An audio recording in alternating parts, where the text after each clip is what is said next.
What's going on? Just wanted to pop on here and talk really quickly about why, if you have shoulder pain, back pain, knee pain, why some of the last things that you might need are stretching, sports creams, pain medications, and I should have put surgery in the title as well. But I see a lot of there's a lot of popularity that I see with these videos for stretching, right? Mobility. It's like mobility is kind of the cure-all for every ache and pain we have. A lot of times, it's assumed that just because our body's hurt that we need to stretch. We should stretch more, work on flexibility, need mobility work, which may or may not be the case. And I'm going to talk about that. And this other thing that I was seeing the other day just drove me up the wall was a commercial for some damn sports cream that, it's one thing when I see an advertisement for a product like that. Okay, great, and it's not to say it won't provide some temporary relief. If you put a sports cream on an area where you might hurt, yeah, it might make it feel a little bit better. It might numb it or soothe it or whatever. The problem that I had with this one in particular was I had never seen it advertised before. I don't know if it's a new product or just a new advertisement for it, but I have a problem when the claim that it made was that it addresses the root cause of pain, which was absolute total BS.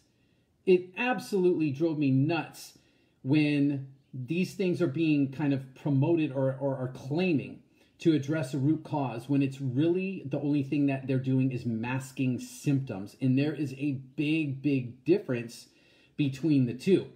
I see a lot of quote unquote solutions for pain and injuries that are really just ways to manage symptoms. And they don't do a whole lot in terms of long-term relief. So yeah, in the short term, we might feel a little bit better, but over the long term, it doesn't really fix the problem. And this is why we have, a nation of 50 million people plus in the United States alone who deal with chronic pain every day. And it affects them in a really, really bad way. Looking at some of these common solutions, one of the things I talked about as well was stretching, right? Thinking that we need more stretching, we need mobility work if we have pain. Now, that may or may not be the case, but we've got to be careful when we're kind of using this as a automatic kind of prescription or a recommendation for every case of pain that we have. Even if, you have stiffness, your shoulders don't move well, or your knees, or your hips, or you have trouble, bending at the waist. Your back doesn't, move all that well. It doesn't necessarily mean that we need to stretch. And so what I want to do, though, is share really three things really to be aware of and why this is the case, and then, what to do instead. Because, nobody's really talking about this stuff. Everybody is out there trying to give you remedies to manage symptoms, stretching and sports creams and pain medications. And I've talked beyond enough about pain medications before and why they're an absolutely horrible idea.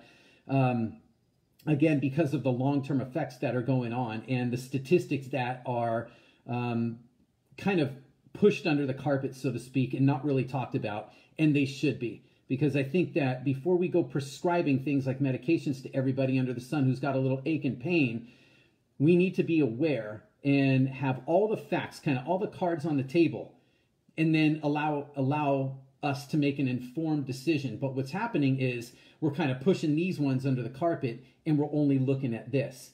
It's one-sided, and it's really not right to be recommending things without all the cards being, laid out on the table and letting people decide for themselves what course of action they feel is best for them. So stretching, let's talk about stretching. The thing with this is now, just because, and, a lot of the clients over the years who have come to me, and I've been working with people with chronic pain and injuries for, almost 20 years now. And, almost every time I get clients coming to me when everything else has failed to work. You know, they've been through the, gone to see their doctors and gotten x-rays, and the doctors don't find anything wrong with them, and don't know what to do. They have gotten, cortisone shots. They have taken pain relievers and medications. They've tried stretching and foam rolling and exercising. A lot of them went to like physical therapy clinics and did the whole icing and exercises and TENS units and joint manipulation stuff. People have seen chiropractors, got massage. So there's been like all kinds of things going on. And this isn't to bash any of those, doctors and therapists and things like that. It's just more that if these are things that are not working, there's a reason why, right? And it doesn't mean that, you have to learn to live with pain for the rest of your life, or this is just how it is because you're older now. You need to slow down, and you need to avoid doing certain activities and movements now. It's none of that. And again, this is the stuff that we're being told, and it doesn't solve the problem. Again, it's focused on managing symptoms, but it is not focused on identifying, addressing, and eliminating the root causes. If we can do that, and I've seen this in almost 20 years of working with people with all kinds of different pain and injuries who have gone through surgeries when, nobody had answers for them, and help them get better, at least 80% better, and a lot of them 100% better, and were living pain-free and able to do the very things that they were told they would never be able to do again, or that they needed to avoid doing. And it just goes to show the power that our bodies have to heal themselves if given the right environment. And a lot of times what's happening is people are being told things that do not put their bodies in the right environment to heal. So if we talk about stretching, right, now I've seen a lot of people who have had a lack of mobility, right? Their shoulders didn't move well. Their hips didn't move well, their knees, things like that. And you would think that stretching would be the thing that they needed.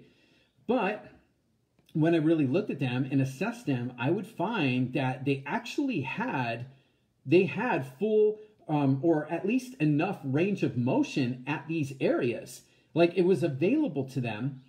But in a lot of times there were other things that were going on that were keeping their bodies from using that range. They couldn't move well, not because that they didn't have enough flexibility in the joints, but that there were other problems that were keeping them from moving. So these are the other things that I'll talk about. So some of the things we need to look at are really understanding how to assess mobility is one thing. There's different ways that we can look at mobility. And just because we don't move well or something seems stiff or feels tight does not mean that it's a mobility issue. We might have some kind of joint restriction going on that, can be dealt with. And that's where really like somebody like a chiropractor can really help if there's joint issues going on. But if you have a joint restriction and you try and stretch it to death, it's not going to make a difference if there's something going on in the joint. Other factors that are involved in this as well can be instability issues, right? I've seen people who cannot move well, not because they don't have mobility, but because they have instability issues going on that were never diagnosed or that were misdiagnosed as mobility, that they needed more flexibility and stretching. And not surprisingly, when they do that, it doesn't work well. And here's the thing, so when we have like an inherent instability in a joint, what happens, we've got to stop thinking that everything is just about muscles and about tissue and stretching and strengthening and all of that, and get really kind of like understand the big picture with this, that, it's everything is driven, movement is driven by the brain, and it's driven through the nervous system. So if there's an inherent instability somewhere that we've got, and the brain really is just, it's designed to keep us safe. It's trying to keep us alive and out of danger. So if there's some kind of thing like an instability going on, there's a communication that happens through the nervous system to the brain that says, hey, this doesn't feel right. And the brain will perceive that as a threat to the system.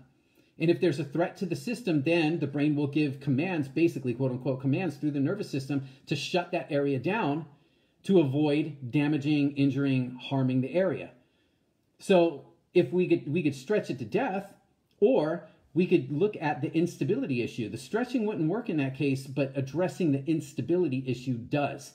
Because once we create stability, then again, it's perceived as a safe environment, and now the brain is more comfortable being okay with movement to happen, right? So, instability is another issue. And then there's also sequencing. A lot of times, and I've seen this left and right, with people who have really good mobility or flexibility, people who have good enough stability, but they don't have the ability to piece it all together, to get the joints and the muscles and everything to move together in a smooth, kind of coordinated and balanced way. It becomes an issue or a problem with the sequencing, meaning how the movement's being performed, right? And so again, if we just look at it with a one-dimensional approach and we try and stretch it, but we have a sequencing issue, stretching's not going to resolve it, right? So really, it's just to kind of shed light on that, there's more than just kind of a one-dimensional approach to when, we're in pain and what's the reason behind it. And it's never going to get better if we keep trying to manage symptoms without identifying, addressing, and eliminating the root causes. When we do that and we get into the root cause and we identify that and we work on eliminating that, the symptoms will tend to resolve themselves. And that's the big difference. Eliminating a root cause gets rid of the symptoms, but managing the symptoms does not. And that's why a lot of people, 50 million of them in the United States all the time, every single day, are plagued by this stuff where it's either never getting better or it gets better for a little while when they manage the symptoms, but it always comes back and they get stuck in this kind of cycle and mistakenly believe that this is just the way it's going to be, that because they're older now, they have to avoid things, that their bodies just aren't meant to do certain things anymore, and it really takes away from their quality of life. And I hate to see that happen to anybody, because I don't believe that our bodies are here to just decay and to not work, and we are not meant to be here to live in pain and struggle with that. Our bodies have an amazing capacity to heal themselves if given the right environment. Problem is that with medications and surgeries and all this other stuff, sports creams and whatnot, are not giving the body that environment. They're just trying to cut off the pain signals that we're feeling, and they're not dealing with the reasons why the pain is present in the first place. We just need more awareness around this, and that allows us to see the big picture and how to deal with it, and it can be dealt with. All right, so that's all I've got for today. Stretching is not, the fix-all for everything. There are times when we need it, but it's not something that's always needed, and it shouldn't be just something that is prescribed in every single case, where there's pain present. So hopefully that helps shed light. If you're struggling with pain and it's not getting any better, and you've been through kind of the whole gamut, x-rays and doctor visits and, maybe chiropractic or massage or stretching exercises, sports creams and medications and whatnot, and it's not working, even if surgery has not fixed the problem, or if you're trying to stay away from a surgery and trying to avoid that being, the thing that ends up happening here, then either leave a comment below and let me know what's going on, or you can private message me because I'm here to help. I am here to help make sure that people who are struggling with pain and injuries are not simply another statistic in the record books here. We can do better than this. There is a way out. So private message me or comment below. Let me know if you need help, and I'll be glad to help you out if I can. All right, you guys have a great weekend. Stay strong, and I'll talk to you next time.